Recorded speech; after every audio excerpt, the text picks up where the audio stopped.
అందరికీ నమస్కారం అండి. గణపతి నవరాత్రుల్లో ఉపయోగించే పత్రి. అసలు ఎన్ని రకాల పత్రి ఉపయోగిస్తారు, ఎందుకు ఉపయోగిస్తారు, వాటి వల్ల ఉపయోగాలేంటి? వినాయక చతుర్థి రోజున ముఖ్యంగా 21 రకాల పత్రి పెడతారండి. ఆ పత్రి పెట్టి అక్కడ కూర్చుని పూజ చేస్తాము. ఆ విధంగా పూజ చేయటం ద్వారా పత్రి నుంచి వచ్చే గాలి మనం పీలుస్తాము. ఈ గాలి పీల్చటం ద్వారా వాటికి సంబంధించిన రోగాలన్నీ ప్రభావితమవుతాయి. ఈ విధంగా 21 రకాల పత్రి మన ఆరోగ్యం మీద ప్రభావం చూపిస్తాయి.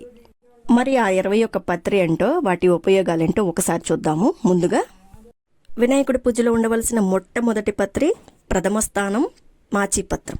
మాచిపత్రం ఉపయోగించి వాత సంబంధిత వ్యాధులు, కళ్ళ సమస్యలు, చర్మ సంబంధ వ్యాధులు మొదలగునవి తగ్గించుకోవచ్చు. ఇంకా రెండవ స్థానంలో ఉన్న ఆకు బృహతి పత్రం. దీనినే వాకుడాకు, నేలమొలగాకు అని కూడా అంటారు. ఈ ఆకు వల్ల ఉపయోగాలు: నేత్ర సంబంధమైన వ్యాధులు, మూత్ర వ్యాధులు, పళ్ళ సమస్యలు, దగ్గు, జలుబు, జ్వరం, అజీర్ణం ఉన్నప్పుడు ఈ ఆకును ఉపయోగిస్తే ఉపశమనం ఉంటుంది. వినాయకుడి పూజలో 3వ స్థానంలో ఉన్న పత్రి బిల్వపత్రి. ఈ పత్రి ఉపయోగించి జ్వరము, షుగర్ వ్యాధి, కామెర్లు, జకట విరేచనాలు, నేత్ర వ్యాధులు, చర్మ వ్యాధులు మొదలగునవన్నీ తగ్గించుకోవచ్చు. వినాయకుడి పూజలో ఉండవలసిన 4వ పత్రి గరిక. గరిక చాలా ముఖ్యమైనదండి. వినాయకుడికి ఇష్టమైన గరిక. గాయాలు, చర్మ వ్యాధులు, మూత్రంలో మంట, ముక్కు సంబంధ వ్యాధులు, ఉదర వ్యాధులు, అర్సుమొలలు మొదలగున వాటికి గరిక బాగా పనిచేస్తుందండి. గరిక తర్వాతి స్థానంలో ఉన్నది దత్తూర పత్రం, అంటే ఉమ్మెత్త. మనకందరికీ తెలుసండి. ఈ ఉమ్మెత్తలో నలుపు, తెలుపు 2 రకాలు ఉంటాయి. ఇది చాలా విషపూరితమైనదండి. ఇది జాగ్రత్తగా వాడుకోవాలి. సెగగడ్డలు, స్తనాల వాపులు, చర్మ వ్యాధులు, జుట్టు సమస్యలు, శ్వాస వ్యాధులు, ఋతువ్యాధులు, శరీర నొప్పులు, శరీర వాపులు ఇట్లాంటి వాటన్నిటికీ కూడా ఈ ఆకు ఉపయోగించుకోవచ్చు. ఉమ్మెత్త తర్వాత 6వ స్థానంలో ఉన్న పత్రి రేగుపత్రి, అంటే బదరీపత్రం. ఈ ఆకులు ఉపయోగించి రోగనిరోధక శక్తిని పెంచుకోవచ్చు. జీర్ణకోశ వ్యాధులు, రక్త వ్యాధులు, చిన్నపిల్లలకు సంబంధించిన వ్యాధులు మొదలగునవి తగ్గించుకోవచ్చు.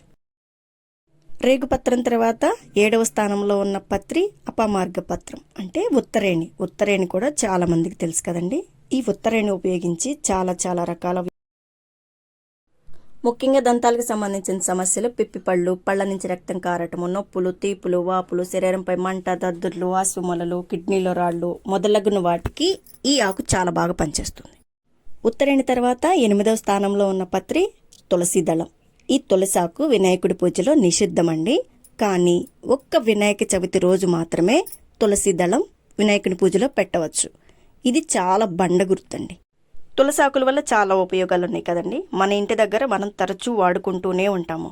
మరి అలాంటి తులసాకుల వల్ల దగ్గు, జలుబు, జ్వరము, చెవి నొప్పి, చర్మ సమస్యలు, జుట్టు సమస్యలు, ఇంకా చర్మానికి సంబంధించిన సౌందర్య సమస్యలు కూడా తగ్గించుకోవచ్చు.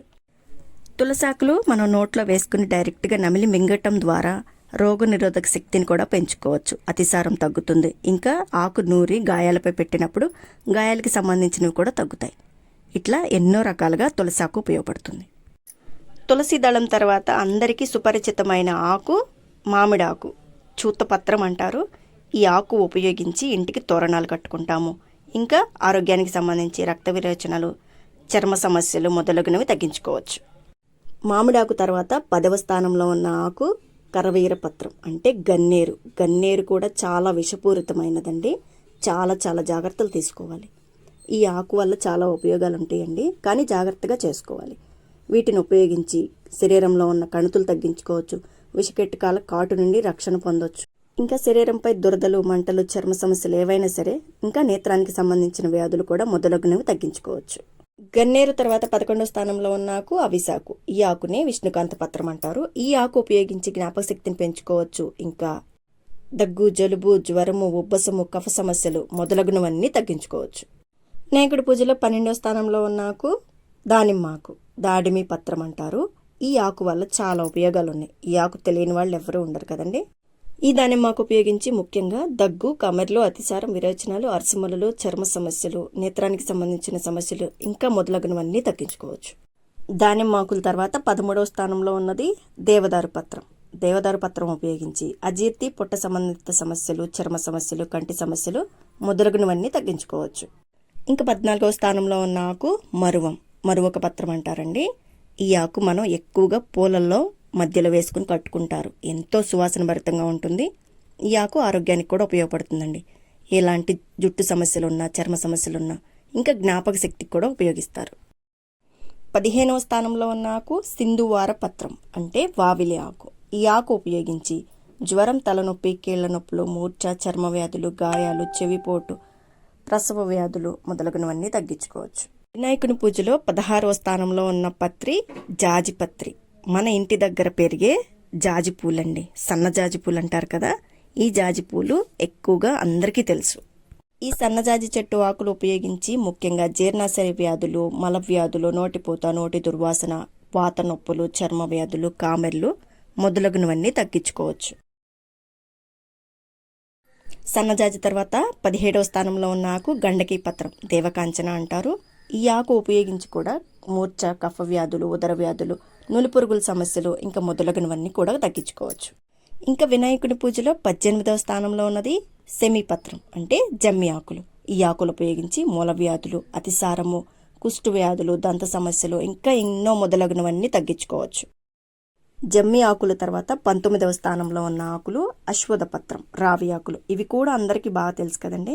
ఈ ఆకులు ఉపయోగించేసి వాంతులు, మలబద్ధకం, కామెర్లు, మూత్రవ్యాధులు, జ్వరాలు, నోటిపూత, చర్మ వ్యాధులు, జీర్ణ సమస్యలు అన్నిటికీ కూడా మందుగా ఉపయోగించుకోవచ్చు. ఇంకా జ్ఞాపక శక్తి కూడా చాలా ఉపయోగపడతాయండి. రావి ఆకుల తర్వాత 20వ స్థానంలో ఉన్నది అర్జున పత్రం, మద్ది ఆకు అంటారు. ఈ ఆకులు ఉపయోగించి చర్మ వ్యాధులు, కీళ్ల నొప్పులు, మలాశయ వ్యాధులు, గుండె సమస్యలు ఇంకా ఎన్నో మొదలగున వాటికి మందుగా ఉపయోగించుకోవచ్చు. ఇంకా చివరగా వినాయకుడి పూజలో ఉండవలసిన పత్రి అర్కపత్రి, జిల్లేడు 21వ స్థానంలో ఉందండి. ఈ జిల్లేడు కూడా విషపూరితమే. కళ్ళు జాగ్రత్తగా పెట్టుకోవాలండి. జిల్లేడు పాలు కళ్ళల్లో పడితే కళ్ళు పోతాయి అంటారు. So be careful. ఈ ఆకులు ఉపయోగించి కూడా ఎన్నో రకాల ఆరోగ్య సమస్యలు తగ్గించుకోవచ్చు. ముఖ్యంగా చర్మ వ్యాధులు, కీళ్ల నొప్పులు, చెవి సమస్యలు, సెగగడ్డలు, దగ్గు, విరోచనాలు, తిమ్మెర్లు, బోధకాలు మొదలగున వాటికి మందుగా ఉపయోగపడుతుందండి. ముఖ్యంగా మనకు వేడి చేసినప్పుడు సెగగడ్డలు వస్తాయి కదండి. శరీర భాగాల్లో ఎక్కడైనా సెగగడ్డలు వస్తాయి అన్నమాట. ఆ సెగగడ్డల నివారణకి జిల్లేడు పాలు చాలా బాగా పనిచేస్తాయండి. కొద్దిగా పేపర్ మీద జిల్లేడు పాలు పొడిచి ఆ సెగగడ్డలకు అంటించేసి ఒక కట్టులాగా కట్టేసుకుంటే ఆ గడ్డల ద్వారా మనకి తీపులు, నొప్పులు ఉంటాయి కదండి, అవంతా ఉపశమనం కలుగుతుంది. ఆ గడ్డలు కూడా పూర్తిగా నయమైపోతాయి. చాలా బాగా తగ్గిపోతాయి. ఇవండి వినాయకుడి పూజలో మనం ఉపయోగించే 21 రకాల పత్రి ఇంకా వాటి ఉపయోగాలు. మీకు వీడియో నచ్చితే లైక్ చేయండి. Please like, share and subscribe my channel. Thank you for watching.